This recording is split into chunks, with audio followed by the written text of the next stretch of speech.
you give more context behind the Ahmad Brooks quote? Yeah, it was like... What year was it? I think it was his last year on the team, whatever that was, 2015, 26, I don't know.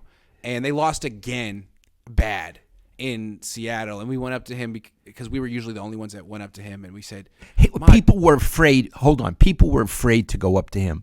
But he really loved it if you talked to him. And he liked Iggy and me. So naturally, we went up to him. Of course.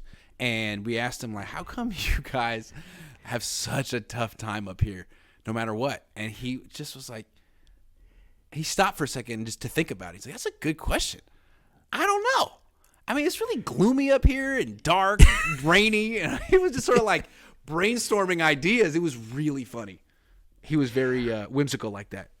Iggy, very interesting things happened in that locker room up in Seattle. There was the thing with Ahmad Brooks. Yeah. Then there was the thing with Anthony Davis. Anthony Davis, Bam Davis. I don't know if people remember him, but he was a right tackle who was very good for a few years.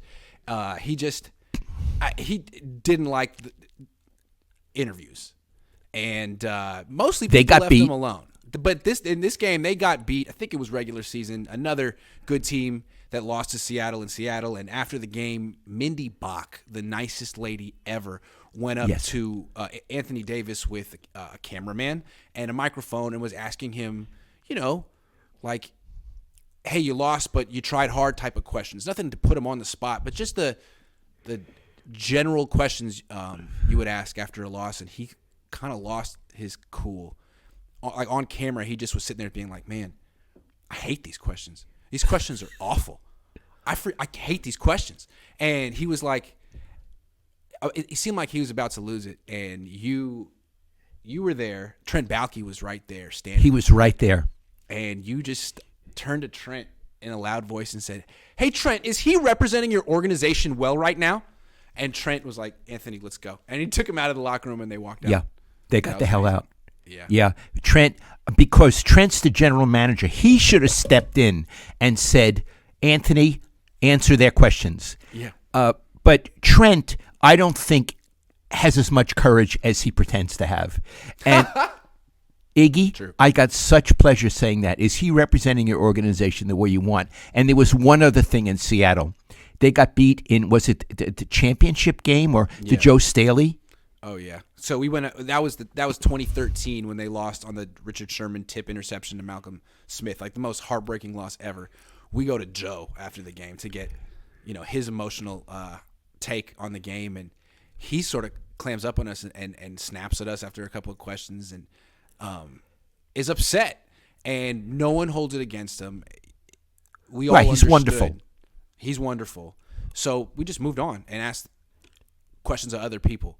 5 minutes later, we leave the locker room. We're sitting in the interview room waiting for the coach or something. Yeah, waiting for Harbaugh. And Staley comes out like a side door where Harbaugh would come from. And it's like, what is Staley doing?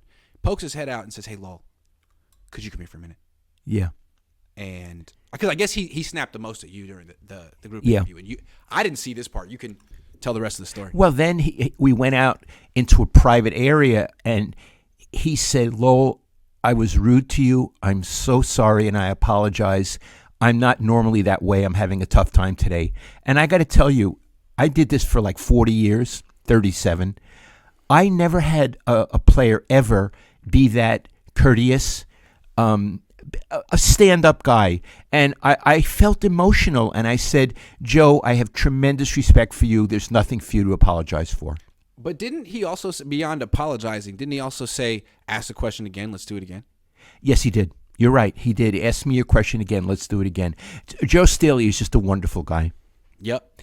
So things happen up there in Seattle. Things do happen up there. And Iggy, I think the Randy Moss happened in Seattle. Oh, yeah, with the Raiders, when you were with the Raiders.